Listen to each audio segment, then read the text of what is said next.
गोरखपुर से सीएम योगी के खिलाफ भीम आर्मी के चंद्रशेखर ने किया नामांकन, बोले मेरी जीत पक्की। गोरखपुर सदर विधानसभा सीट से सीएम योगी आदित्यनाथ के खिलाफ आजाद समाज पार्टी के राष्ट्रीय अध्यक्ष चंद्रशेखर आजाद ने मंगलवार को पर्चा दाखिल किया। चंद्रशेखर भीम आर्मी के सह संस्थापक एवं राष्ट्रीय अध्यक्ष भी हैं। आजाद समाज पार्टी के राष्ट्रीय अध्यक्ष चंद्रशेखर आजाद ने आज कलेक्ट्रेट परिसर पहुंचकर गोरखपुर शहर विधानसभा सीट से मुख्यमंत्री योगी आदित्यनाथ के विरुद्ध पर्चा दाखिल किया।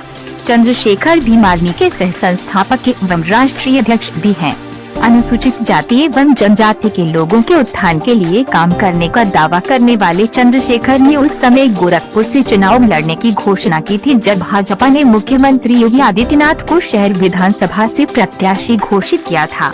चंद्रशेखर का दावा है कि इस चुनाव में उनकी स्थिति मजबूत है और वह जीत दर्ज करेंगे।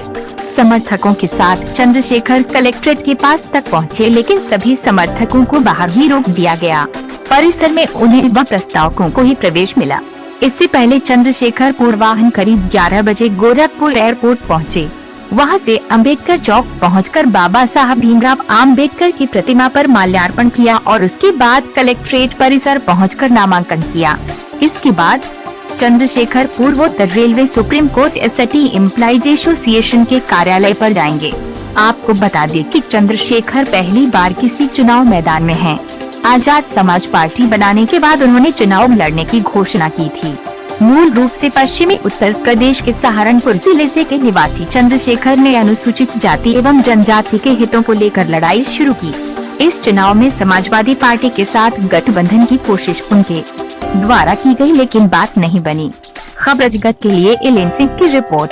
कितना उत्साह यहाँ के लोगों में दिखाई दे रहा है और क्या कहना चाहते हैं? ये तो आप सड़क का आलम देख के बता सकते हैं। अभी पुलिस के लोग मुझसे कह रहे थे कि अपने लोगों को रोक लीजिए, सड़कें जाम हो गई। तो उत्साह ये है कि मैं भी पहली बार मैंने नॉमिनेशन किया है। 18-20 साल से आंदोलन संघर्ष में हूँ और इसलिए किया है क्योंकि उत्तर प्रदेश के हालात बहुत ख़राब है और उत्तर प्रदेश के हालात के लिए जो जिम्मेदार है उत्तर प्रदेश के वर्तमान मुख्यमंत्री, जिनकी वजह से नौजवान, किसान, महिलाएं, पढ़े लिखे शिक्षित युवा जो चाहते थे कि उत्तर प्रदेश बदलाव हो, जो बेचैन थे कि कुछ अच्छा हो जाए लेकिन वो नहीं हुआ, उनकी चिंता करते हुए मैं यहाँ।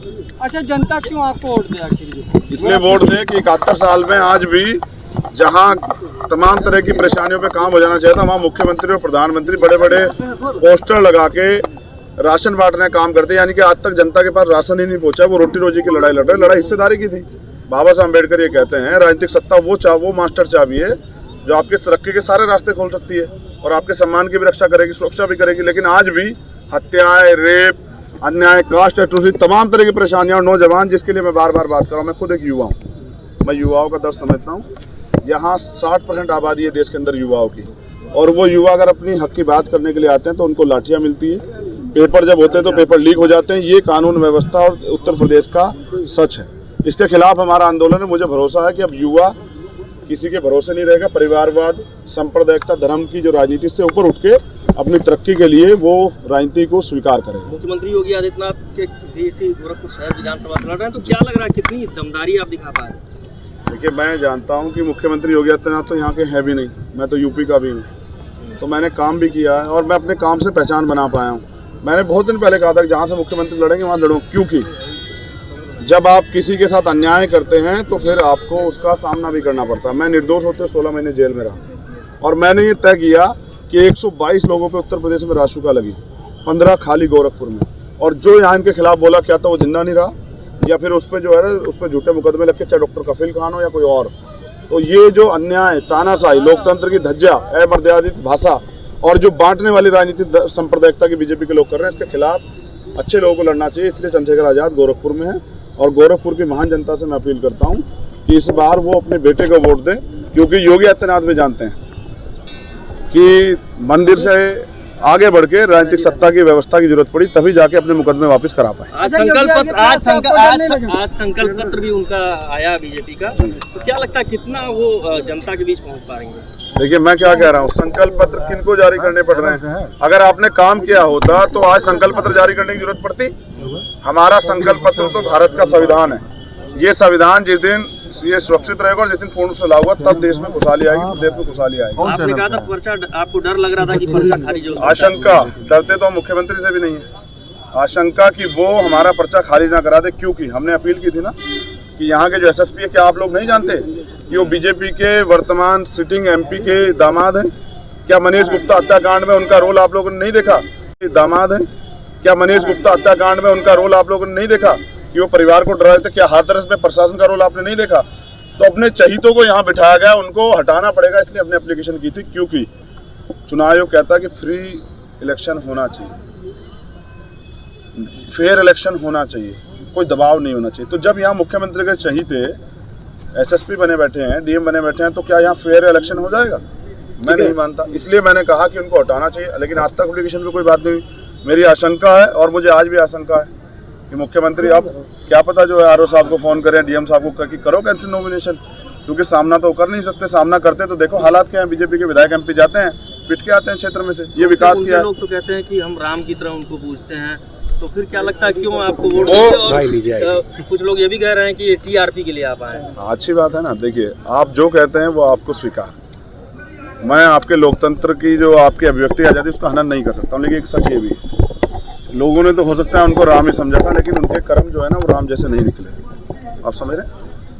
लोगों को गलती हुई, लोगों ने गलत व्यक्ति को एक गलत निर्णय ले लिया, उसका परिणाम ये हुआ। पहले मैं स्पष्ट कर दूं कि योगी आदित्यनाथ एक्सीडेंटल मुख्यमंत्री हैं।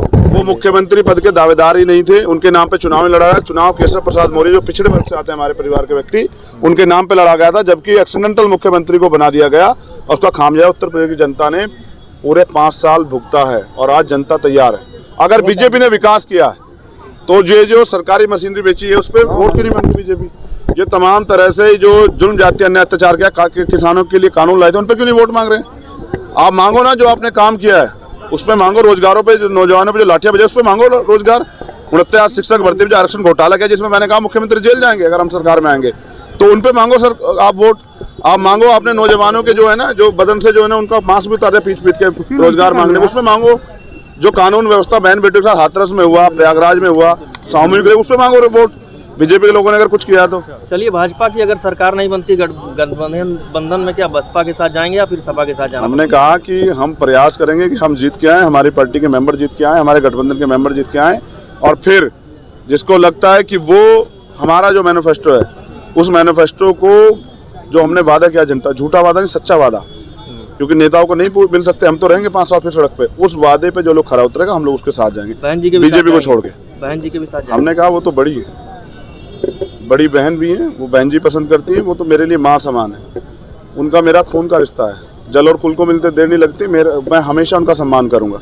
अगर उनको मेरे जीवन की जरूरत पड़ेगी तो बहन जी एक बार कह के देखे, चंद्रशेखर आजाद अपना जीवन भी कुर्बान कर देगा, क्योंकि हम तो आंदोलन के सिपाही हैं। माँ की तरह मानते हैं? हाँ बिल्कुल। वो मानती है बेटे की तरह? माँ भी नाराज हो जाती कभी कभी बेटे से, लेकिन मेरा काम है कि मैं बड़ों का सम्मान करता हूँ, जब तक जीवन रहेगा करूंगा। नीतियों की वजह से विरोध है, वो मैं अपने पिता से भी विरोध करता था, माँ से विरोध करता था, और जो भी नीतियों के विरोध में उससे कहता रहूँ। धन्यवाद।